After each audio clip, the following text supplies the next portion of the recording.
Let's talk a little bit about generational curse breakers. Generational healing, inner child healing. Sorry, I'm in a parking lot. God really does choose one person in a family, and then sometimes it ends up being a group as well, to break generational curses and cycles. One person that tells the truth and doesn't ever hold back. And when they do, it's with a heart, but it's never at, the expense of anyone else. And I want to thank, the church I grew up in taught me about generational curses. And I was told then that that's what I was. And the next church and the next church. And now my spiritual journey has brought me to that. And many of us have been talking about this lately, and it's something we all need to work on, healing ourselves. What a lot of people don't understand is you don't know me. I'm behind this camera, and all you see is that I'm an advocate. I'm an angel mom. I'm a domestic violence survivor, near-death experience, an overdose, and terminal illness. And I could go on and on, but I assure you, you don't know what is all that is going on in my life. I did a lot of healing, a whole lot of healing.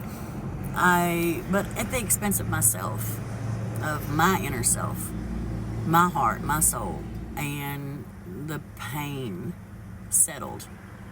And then a little over 2 years ago, after I had done all the healing that I could possibly do, more hit.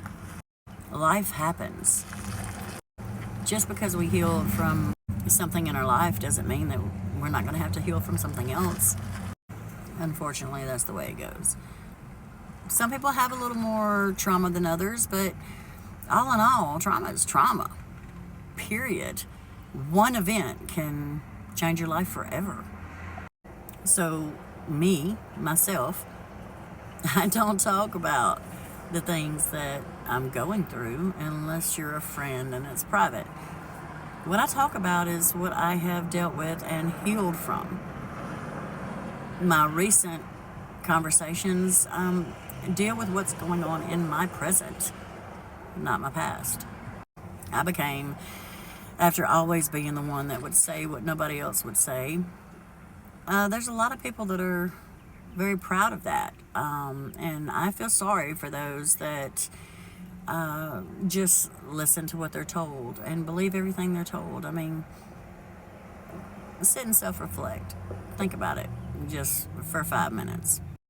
So I was filled with more trauma because I've never comprehended how other people think. The way I was raised in my life now, it's not the love that Jesus told us to show. It's not the way God says to be. When you purposely try to destroy somebody's life, when that person did nothing but love you and be honest, tell the truth. A group of people, friends, family, doesn't matter, can cause serious damage to a person. And I am now very aware of that. Keeping secrets and actually letting people think I'm crazy, that really destroyed me. And destroying me didn't do too good of a job on my child and my husband and my life, which, that was the point for them, is to destroy me for telling the truth. And I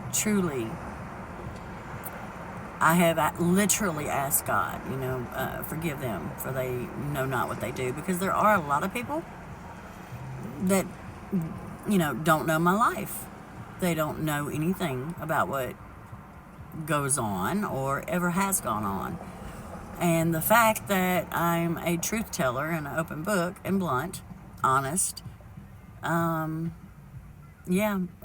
found out Most people are not that way.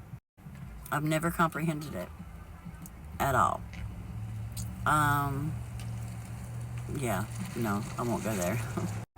But 2.5 years ago, my life completely changed forever when I'd already healed from so much, from the death of my children and many other things. I had done so much work.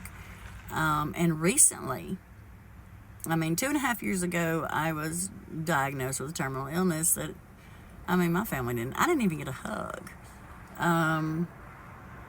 And I feel sorry for those that have come into a situation and believe everything they're told. Never use your discernment. We all have a little, intuition or discernment. I just call it common sense. Yeah, I could go into detail and really put it out there, but I'm not. I just want to talk about healing. So, a lot of people think they know me because I am an open book. But unless you're my friend and I truly trust you, of course, I won't talk about that either because I'm healing from that as well. So, unless you know me and get really, really close to me for quite a long time, you don't know what's going on in my life right here in my present. I talk about, help people with what I've healed from. The point is to show you that you can heal. You can have happiness. Happiness after trauma. It used to be my logo. And you can have it. Yeah, that's why I wrote a book about it. And no matter what, we can get through it. God got me through so much. And the day I was diagnosed with a terminal illness, I lost my faith. I lost who I was.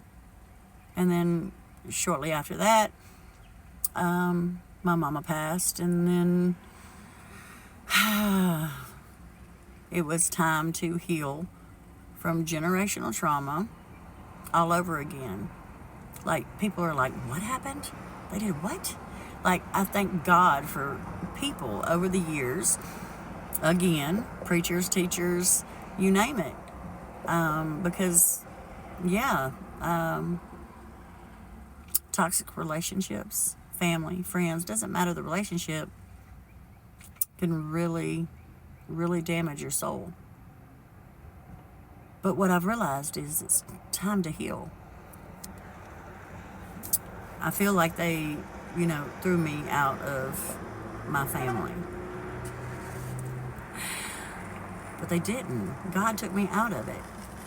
And every friend that I might have lost, God took them out of it. I have a big heart, and I'm honest, and I'm blunt, and I'm determined to make a difference. And those that hate, that is, Jesus taught me to love. And those that literally hate me for usually no reason, I just can't comprehend it, and I pray for them every day. I do know that I had to start with one on my journey to healing and self-discovery and realizing how freaking amazing I am, because I have always been able to forgive the most god-awful things and keep the secrets too, because I tell the truth and I'm blunt about my life. Mine. So, today, I wrote a letter. I'm starting on number 1. The one person I've got to let go, I've got to release. And I'm really excited about it. I hope you will stick around and watch. It's time to release. Let go. Leave it in the past.